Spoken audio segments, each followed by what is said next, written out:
నల్గొండ జిల్లా Chityal MRO Krishna Nayak ACB వలలో చిక్కున్నాడు. గుండ్రాపల్లికి చెందిన ఓ రైతు సంబంధించి భూమి మ్యుటేషన్ ఇన్స్పెక్షన్ కోసం 10 లక్షలు డిమాండ్ చేశాడు. 5 లక్షలకు డీల్ కుదుర్చుకున్నాడు. 2 లక్షలు అడ్వాన్స్గా తీసుకుంటూ ఏసీబీ అధికారులకు రెడ్ హ్యాండ్గా పట్టుబడ్డాడు. కృష్ణనాయక్ను అదుపులోకి తీసుకున్నట్టు ఏసీబీ పోలీసులు ఏసీబీ కోర్టులో హాజరుపరిచి రిమాండ్కు తరలించనున్నారు.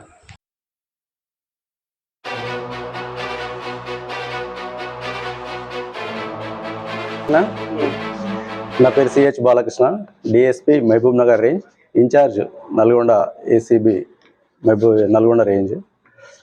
మాకు వచ్చిన కంప్లైంట్ బట్టి ఈరోజు ఒక కేసు రిజిస్టర్ చేయడం జరిగింది. గుండ్రంపల్లిలో ఉన్నటువంటి సర్వే నంబర్ 172లో మ్యుటేషన్ చేయడానికి, సేమ్ అక్కడ గుండ్రంపల్లిలో సర్వే నంబర్ 167ని ఇన్స్పెక్షన్ రిపోర్టు ఇవ్వడానికి ఎంఆర్ఓ గారు ఇనీషియల్గా 10 లక్షలు డిమాండ్ చేయడం జరిగింది.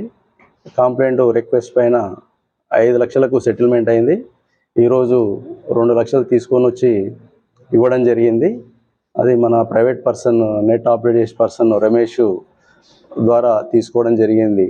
కాబట్టి ఎంఆర్ఓని ఆ నెట్ అబ్బాయి రమేష్ ఇద్దరిని అదుపులోకి తీసుకొని విచారణ చేయడం జరుగుతుంది.